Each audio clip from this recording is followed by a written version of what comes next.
Bonjour, aujourd'hui on va voir un tutoriel sur Require.js. Ce tutoriel permet de vous introduire en fait Require et de vous donner des exemples simples et concrets. L'objectif ensuite c'est de en fait voir la documentation officielle et, et entrer en plus de détails vraiment avec Require.js. Donc la documentation officielle c'est require.js.org. C'est un site vraiment simple, facile, et il contient des exemples à chaque fois. Donc, moi, je vous conseille vraiment fortement à aller voir ce site-là. Alors, Require.js, c'est quoi Require.js? Donc ici, selon la définition officielle, Require.js, c'est un chargeur de fichiers JavaScript, ou plutôt Require appelle ça des modules. Il permet d'optimiser le chargement des JavaScript dans les navigateurs web et aussi sur d'autres environnements comme sur Rhino ou sur Node.js. La particularité de Require.js, il encourage plutôt, il utilise le système modulaire, ce qui permet, qui permet en fait d'améliorer la rapidité du chargement du code JS et aussi une lisibilité dans le code. Donc ici dans ce petit tutoriel qu'on va faire, on va voir comment Require.js, pour lui il est important d'avoir une structure bien définie pour le projet et aussi comment on va définir aussi dans ce tutoriel, on va apprendre comment définir ce qu'on appelle des modules. Donc ces deux points ils sont très importants pour après, pour avancer et savoir comment utiliser plus tard d'autres fonctionnalités sur Require.js. Alors, tout d'abord, comme on a dit, on va créer une structure de notre projet. Donc on va créer un dossier qui s'appelle app et qui contient nos modules qu'on va exécuter ou des fichiers JavaScript. Donc ici, on va créer notre dossier lib qui contient une librairie, en l'occurrence par exemple la librairie de Require.js. Ensuite, on va créer un fichier main.js. Le fichier main.js va contenir la configuration du projet Require.js et un petit fichier index.html pour faire un petit exemple pratique. Voilà. Donc ici on a tout d'abord donc on a ici la structure de notre projet. Dossier app, dossier librairie, fichier index et le fichier main qui est le fichier de configuration, le fichier de configuration de notre projet avec Require. Alors on va ouvrir main.js.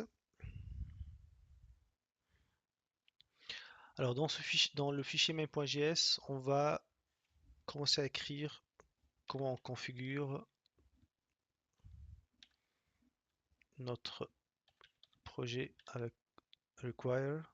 Donc tout d'abord on va faire require.js.config et ici on doit lister les différentes options de configuration de notre projet.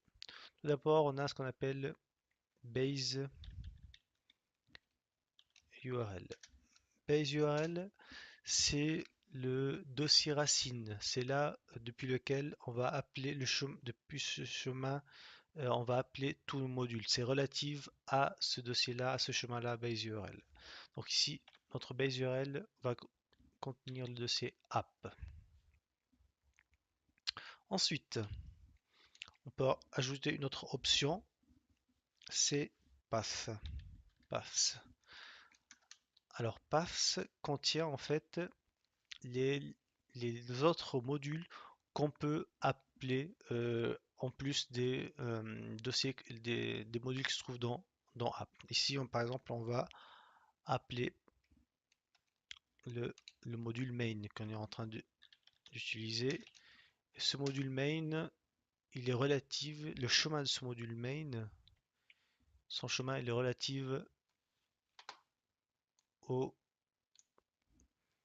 dossier racine tout à l'heure qu'on vient de définir. Donc aussi, c'est main. On constate ici, on n'écrit pas les extensions .js. Avec require, on n'écrit pas les extensions par défaut. C'est directement main. Et ici, lorsqu'on fait des appellations, c'est main. Main, euh, directement, ça réduit en fait le chemin du fichier appelé. En l'occurrence, on appelle ça module ID. Voilà. Maintenant, par défaut, lorsque ce fichier main.js va être appelé, euh, automatiquement tous les fichiers, tout le module qui se trouve dans de ces apps vont être appelés par défaut. Ensuite, si par exemple il y a un fichier toto.js appelle un autre module, il va être directement appelé depuis le dossier, la configuration paths. Je vous explique plus tard comment, avec un exemple concret. Très bien,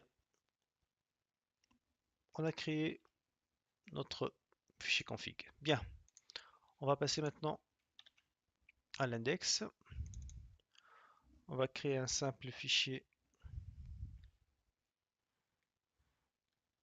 HTML. Voilà, simple. Ici, on va appeler, non,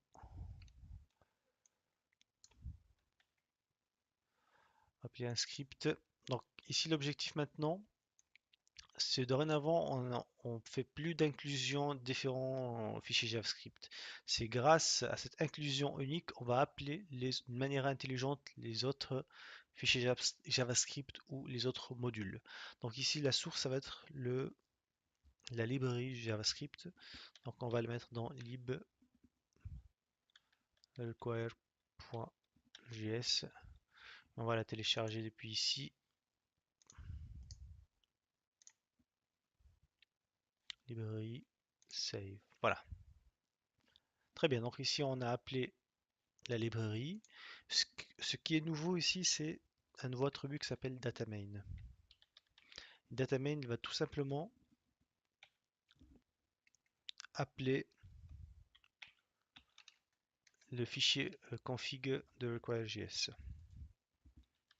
Comme vous l'avez constaté, on n'écrit pas l'extension. On écrit uniquement main, tout simplement. Maintenant, ce qui va se passer, c'est qu'on va appeler main. On va revenir ici. Et maintenant, on va par défaut, ce qu'il va voir base URL, il va regarder si dans base URL, il va charger tous les fichiers qui se trouvent dans base URL. Si dans ces fichiers-là, on appelle d'autres fichiers, il va venir ici sur main. Sinon, il charge uniquement ce qui se trouve dans ce dossier-là app. Très bien. Alors, on va rapidement voir si notre index. Hop, ok, on va faire.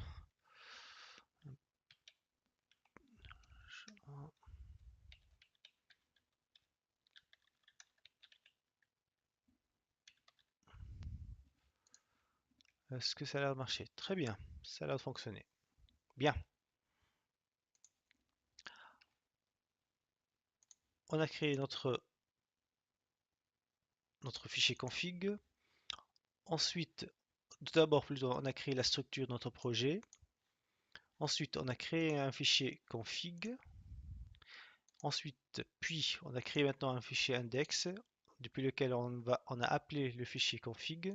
Maintenant, deuxième étape, on va apprendre comment créer des modules. Bien. Ici, je vais créer un module qui s'appelle t-shirt.js.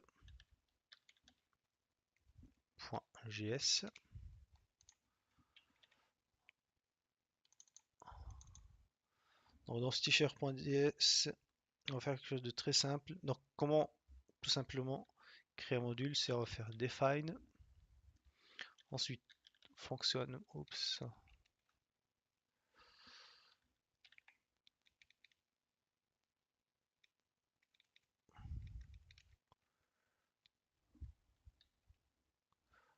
alors qu'est-ce qui se passe? Define,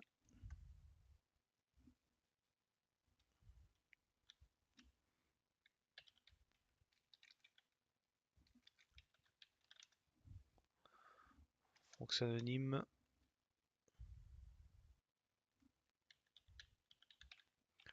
Et ensuite,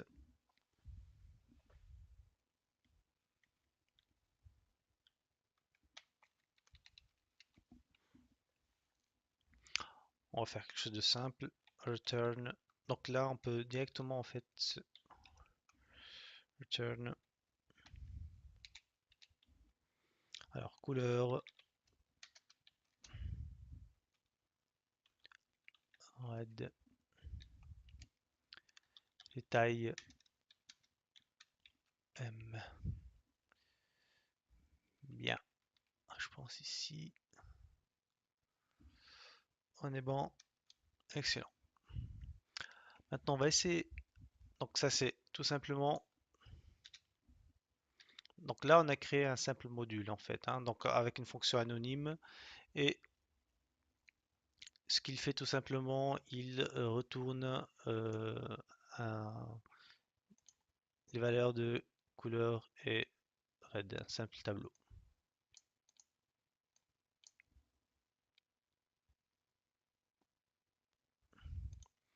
Donc, on retourne cet objet-là. Bien.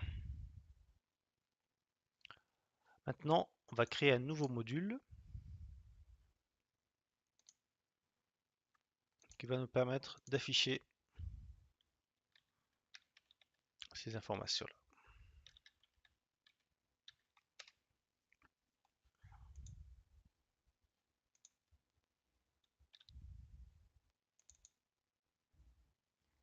Alors,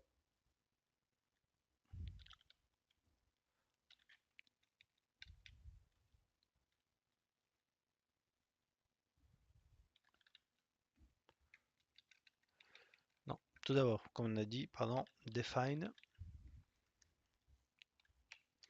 Ensuite, function. Donc, comme d'hab, fonction anonyme. Ici, on va utiliser require. Donc là, l'argument, c'est la bibliothèque. Et puis,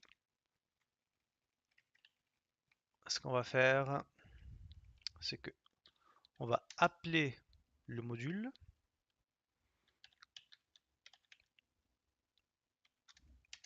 avec fonction require.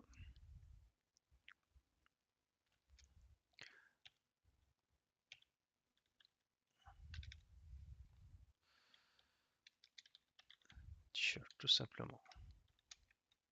C'est simple. Donc là, on constate très bien ici t-shirt. Donc c'est le module t-shirt. On n'utilise pas ni chemin ni rien du tout parce que par défaut, il se trouve dans le dossier de base, le dossier racine. Et on va faire un petit console.log.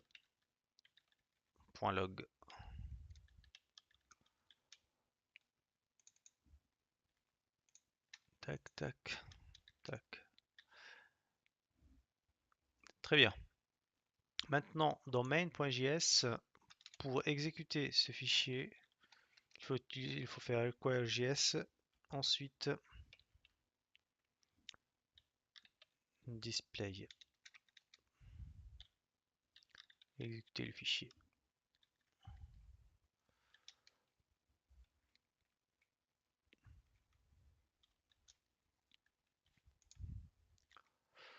Alors, je passe ça à fonctionner. Console. Alors, déjà, il y a un souci là. Non, il faut ajouter un meta tag, je pense. Ouais.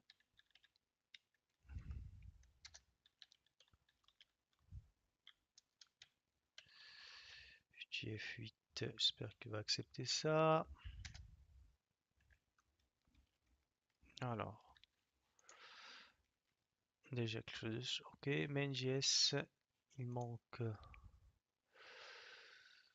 Qu'est-ce qu'il manque? Quelque chose. Alors, hop. Non, ici, je pense. Non, c'est juste. Ouais, ça, c'est faux.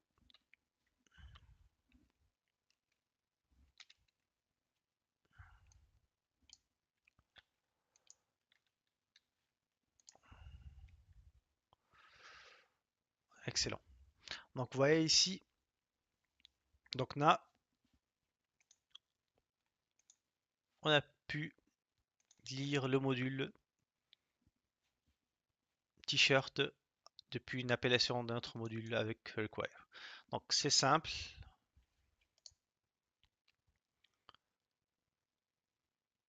Si on regarde le code source de la page,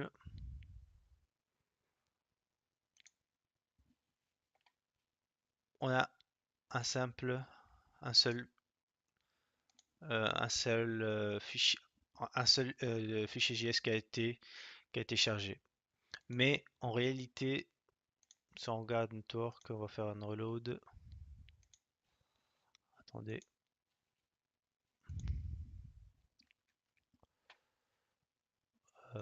Bizarre, pourquoi?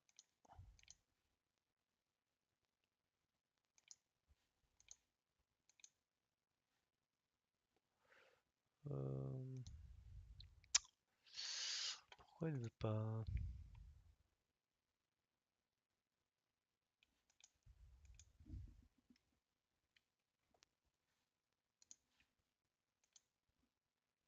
Oh, il y a un souci.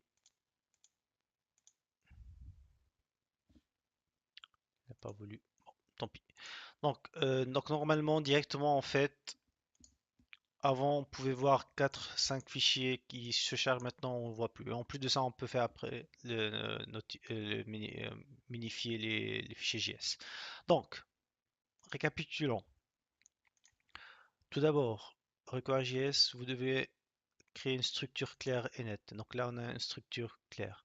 Ensuite, dans le fichier index, dans votre fichier global principal, vous devez appeler le fichier config. Dans ce fichier config, qui est en l'occurrence main, ici, .js, vous avez un dossier ou un chemin, le chemin, le chemin racine depuis lequel, par défaut, tous les modules vont être chargés, qui en l'occurrence ici display et t-shirt. Maintenant, on va voir les modules, en l'occurrence display ou t-shirt. Donc ici, pour le moment, on n'a rien fait ici, on a juste retourné des valeurs, des couleurs ou size. Donc ici, et on les a affichées tout simplement. Donc ça, c'est le b.a-ba en fait pour afficher des informations. Après, on peut utiliser maintenant dans un autre cas de figure, on peut l'utiliser pour